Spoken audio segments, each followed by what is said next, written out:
All right, well, thank you, Mr. Abar. I'm sure you did a great job. And, I guess I should say, el gracias amigo de nada el porque la baño tordo bonita. Okay, now, class, we're going to travel across the ocean. And today, I'm going to take you over to the great empire of Lithuania. Yes, sir. Mr. Moffat, instead of you teaching us about the different civilizations, can't we just each have a class act out their own ancient cultural civilizational celebrations that they have?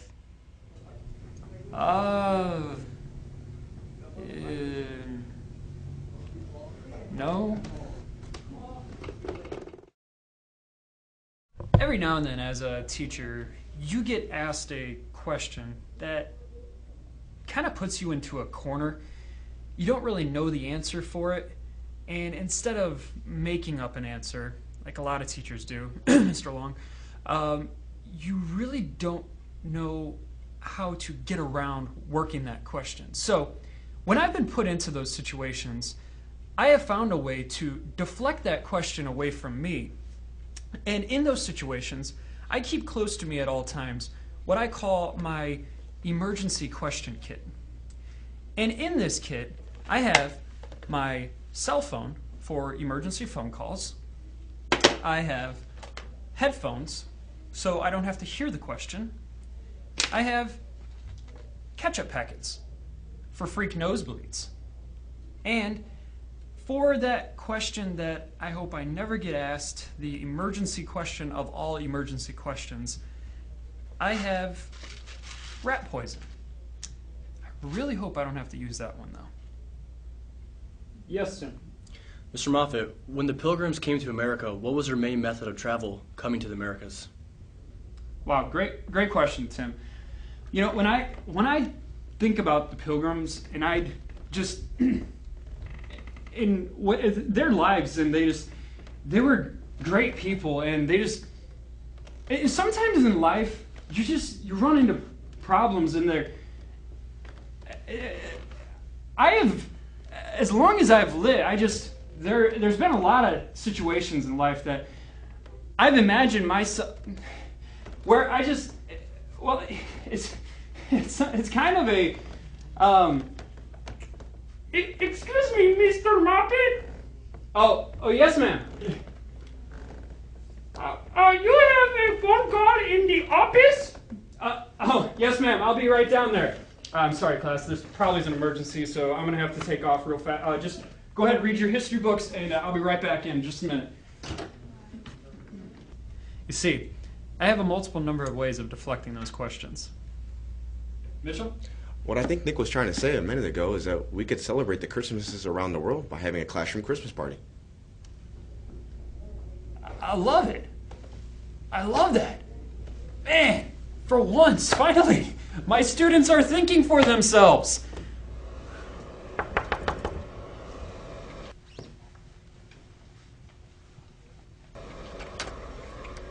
Hey, do you have someone who can watch Molly for a few minutes? Yeah, sure.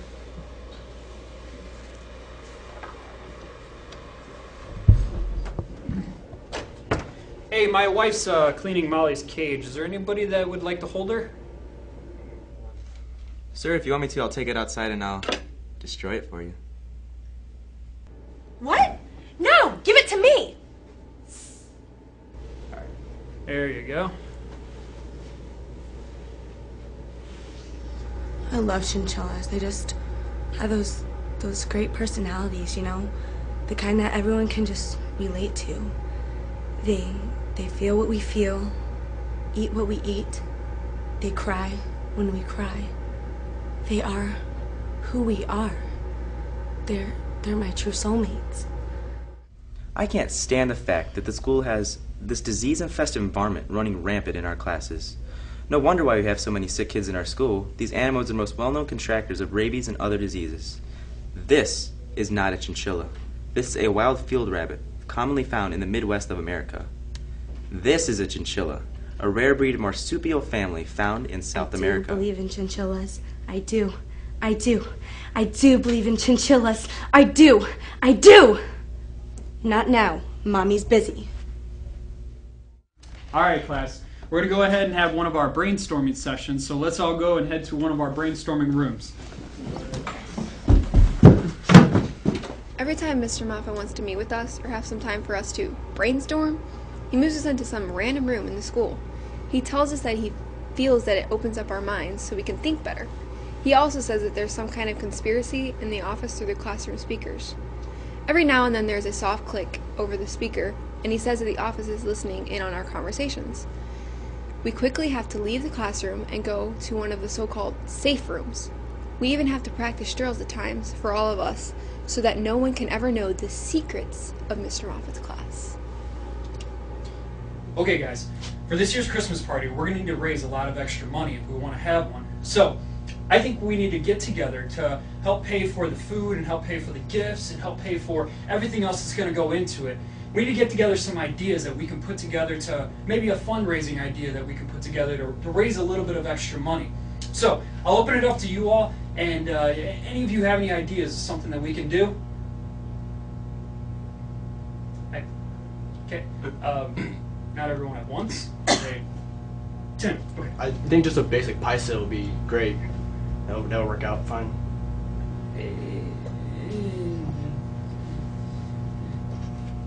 Yes, Katie. If that doesn't work, we can just try a normal candy sale. People, seriously, I'm talking about our Christmas party here. I don't need just good ideas. I need great ideas. Sir, we could sell baby chickens to all the grade schoolers. Nick, that's not gonna work. Why not? Well, first of all, where are you gonna get 600 live baby chickens? I have like 800 in my bedroom. No. Second, you know it's illegal to sell baby chickens, right? No, it's not. Yes, it is. You remember Uncle Wienerburger? Oh, it's illegal. Yeah, my family immigrated to the United States from the Netherlands about 30 years ago. Our primary source of income back in the mother country was raising baby chickens. We had an uncle, Uncle Wienerburger, who was selling chickens on the underground black market. To make a long story short, he ended up getting caught for illegally transporting and selling of baby chickens. He was deported back to the Netherlands, and to make matters worse, chickens are the national bird in the Netherlands. Some people even believe they bring you good luck. You do not sell, eat, or even kill them. Uncle Wienerburger disappeared shortly after being sent back. Some of our relatives even say he was put inside the national chicken statue in Amsterdam.